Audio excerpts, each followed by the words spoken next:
Good afternoon. This is your midday market update. Well, the markets are down pretty much across the board. We're still waiting on the FOMC meeting announcement at 2 p.m. And then, of course, we have Facebook reporting their earnings after the close. I'm here with Alan Valdes from DME Securities. So, Alan, we are in the thick of earnings season. It seems like all the companies are beating their estimates, but they know what their estimates are. They do anything by hook or by crook to beat that number. But when you look at the revenue numbers, that's the big story because they are missing, it looks like only 40% have actually beat on the top line. That is the real number. They lower that bar so low, even I could jump over in my old fat state here.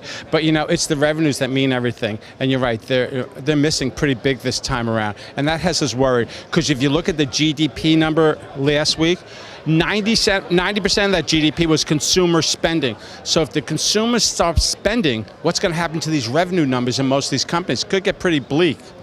Well, if they're spending, they must be spending on trucks, but because we've seen these auto sales come out, and man, oh man, truck sales going crazy. So is it just that people put aside that car buying, truck buying for so many years, the cars got so old, they had to go out and buy a car? Well, funny you should mention that, because, home sales are picking up a little too.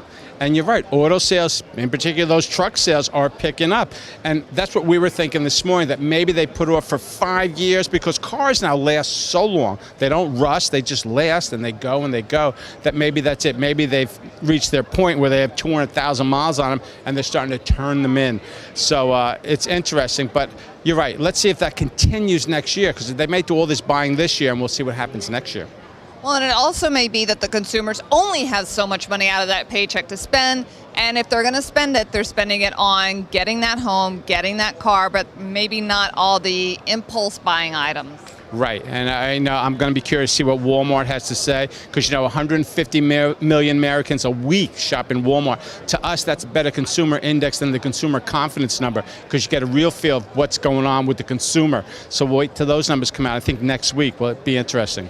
Well, I have to say, anecdotally, I was at Walmart on Saturday. I walked straight up to the cashier to check out. That was really scary, very quiet at Walmart on the midday of a Saturday. It never happens. So there you have it, folks. We are obviously waiting for the FOMC meeting decision. Don't expect anything really big to come out of this. But again, we're in earnings season. These companies are missing on that revenue line, and that may be what's causing some of this selling to continue happening.